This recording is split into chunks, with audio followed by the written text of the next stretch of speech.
Ako lang ba or baka pati ikaw?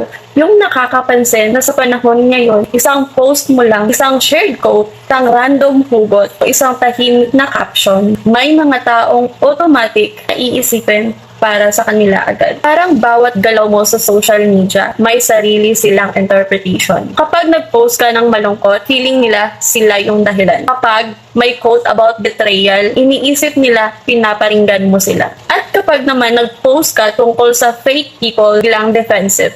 At minsan, mapapaisip ka na lang, bakit may mga taong feeling nila lahat umiikot sa kanila. Ang totoo kasi, hindi lahat ng post may pinapatamaan. Hindi lahat ng pugot may hidden message. At hindi lahat ng katahimikan may kaaway. Minsan, nagpo-post tayo dahil relatable. At may nakita tayong quote na tumama sa atin. Minsan din, gusto lang natin mag-express ng mga emotions natin na hindi natin kayang sabihin sa personal. Sometimes, creators just want to express thoughts, emotions, lessons, and realities na maraming tao ang makaka-relate. Kasi ang content, hindi lang siya para sa isang tao. Para siya sa kahit sinong nakakaramdam at makakaintindi dito. At kung tinamaan ka man ng isang post, maybe ask yourself first, bakit ka affected? Kasi minsan, hindi dahil sa pinapatamaan ka, kundi may part sa'yo na nakaka-relate ka o tinamaan ka ng katotohanan.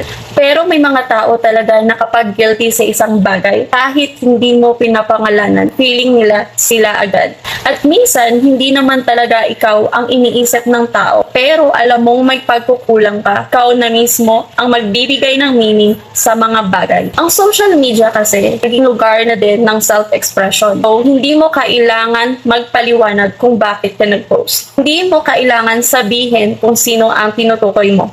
At lalong hindi obligasyon ng isang tao na i-adjust ang post niya para wala lang ma-open. Kasi kung bawat post ino-overthink mo, baka hindi yung post ang may problema. Baka meron ka lang unresolved guilt sa sarili mo. Ang masakit kasi minsan, may mga taong hindi naman present sa buhay mo.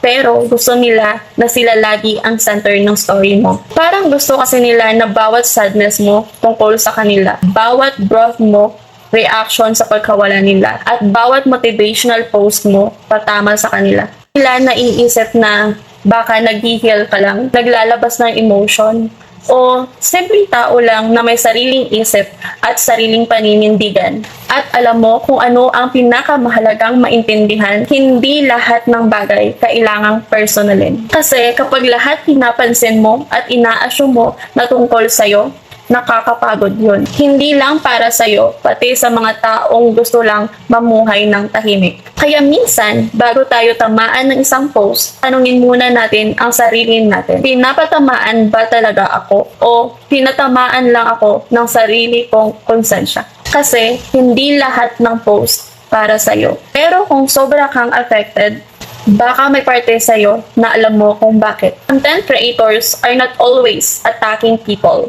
Minsan, gusto lang talaga namin magbigay ng message, awareness, comfort, or reality check sa mga taong kailangan makarinig nun. So please, huwag gawing sentro ng lahat ang sarili. Kasi hindi lahat ng post tungkol sa'yo. Yun lang. Bye!